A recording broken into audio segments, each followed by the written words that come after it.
This week, Princess Anne and Prince William have been taking on royal duties while the 95-year-old monarch is taking some time out to rest, on doctor's advice. Her Majesty cancelled several engagements last month and this month after a brief overnight stay in hospital, and is now only taking part in light duties within palace walls. The Princess Royal and Duke of Cambridge conducted 2 investiture ceremonies at Windsor Castle on Tuesday afternoon. Anne, 71 and William, 39, handed out awards to more than 120 people who had been recognized in the Queen's Honours List. The event came just 2 days after the Queen pulled out of the Remembrance Day service at the Cenotaph on Sunday due to a sprained back. On Wednesday, the Queen was seen holding a face-to-face audience with General Sir Nick Carter, the Chief of the Defence Staff, her first public engagement since the 19th of October.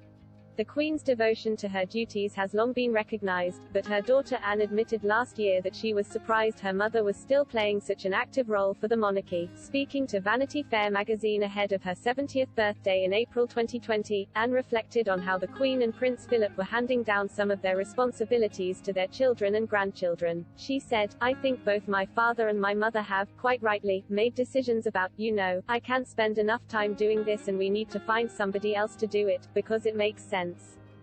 I have to admit they continued being there for a lot longer than I had in mind, but we'll see." The Queen's recent health issues have led one source within the royal family to express concern that Her Majesty may need to scale back her duties. A source told the Mail Online this week, "I firmly believe the public won't see her out and about as much.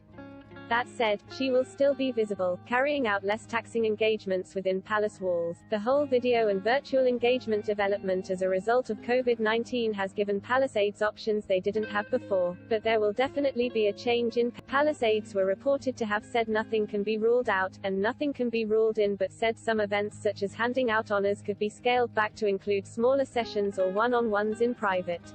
Following the Queen's absence on Sunday, another royal source said, "It is the most unfortunate timing for Her Majesty, who recently had a short break to Sandringham in Norfolk for a few days and was left feeling rested and recuperated on her return to Windsor Castle. On conversation with royal doctors it was decided that a back sprain is not conducive with a car journey and a period of standing. Her Majesty is deeply disappointed to miss the ceremony. As younger royals take on more responsibility, Anne had some advice for them in the same Vanity Fair interview. She said, "Nowadays, they're much more looking for, oh, let's do it a new way. And I'm already at the stage, please do not reinvent that particular wheel. We've been there, done that. Some of these things don't, you may need to go back to basics." Anne could be granted with a prestigious role in the near future, as she is tipped to replace Prince Harry as the next Captain General of the Royal Marines. Source told the Sunday Times recently that Anne was very keen to take on the role. In line with the royal family's military connections, she is currently patron of the Royal Navy and Royal Marines charity as well as being Commodore-in-Chief for Portsmouth. The Queen's only daughter had a close relationship with her late father, Prince Philip, who was known for his love of the British Armed Forces. Following his death, Anne said, "It's going to happen but you are never really ready.